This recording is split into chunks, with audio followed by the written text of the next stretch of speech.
கர்த்தருடைய பரிசுத்தமான நாமம் மகிமைப்படுவதாக. ஆசீர்வாதமான ஒரு நல்ல காலவெளியிலேயும் அனுதின மன்னா என்கிற வேத தியானத்தினால் உங்களை சந்திப்பதில் மிகுந்த சந்தோஷம்.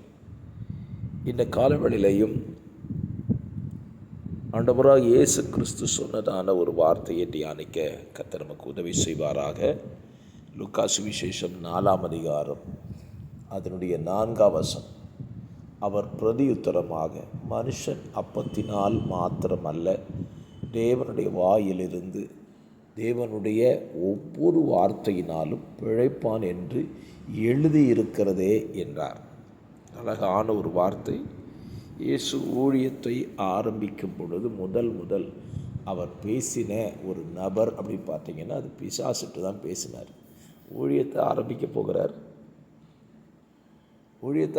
போது அவர் பிசாசனிடத்தில் இந்த வார்த்தையை பேசுகிறார். பல நேரத்தில் நம்ம சத்துருவை சொல்லுகிற வார்த்தையை பலனுள்ளதாக மாற்றணும். ஸ்தோத்திரம். சத்துருவனிடத்தில் பலகீனமான வார்த்தைகளை நம்ம பயன்படுத்தவே கூடாது. ஸ்தோத்திரம். ஏனென்றால் அவன் அதற்காய் காத்து கொண்டிருப்பவன். ஆமாம், கர்த்தர் எனக்கு நன்மை செய்யலை, நான் வாழ முடியாது, நான் பலவீனப்பட்டுருவேன்னு சொல்லக்கூடவே கூடாது. கர்த்தர் அழகாக சொல்கிறார், இயேசுவுக்கு பசி உண்டாயிற்று, இயேசுவுக்கு தேவை என்று வந்தபோது தான் பிசாசு பக்கத்தில் வர்றான். வாழ்க்கையிலே நமக்கு தேவை அப்படின்னு சொல்லி நமக்கு ஒரு சூழ்நிலை வரும்போது தான் பிசாசு நம்மகிட்ட வருவான். நமக்கு என்ன தேவையாக இருக்கலாம், அந்த நேரம் பார்த்து வர்றவன் பிசாசு. நம்முடைய தேவைகளை சந்திக்கிறவர் தேவனை. அதை புரிஞ்சுக்கிட்டால் நம்ம மனம் பதறவே மாட்டோம். ஸ்தோத்திரம்.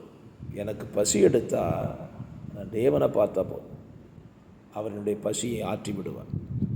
பசி வந்த உடனே பிசாசு சொல்கிறான் கரெக்டாக, கல்லுகள் அப்பமாகும்படி சொல்லும், நீர் ஏன் பசியோடு இருக்கணும்? ஆண்டவர் சொன்னால் கல் அப்பமாக மாறி இருக்கும்.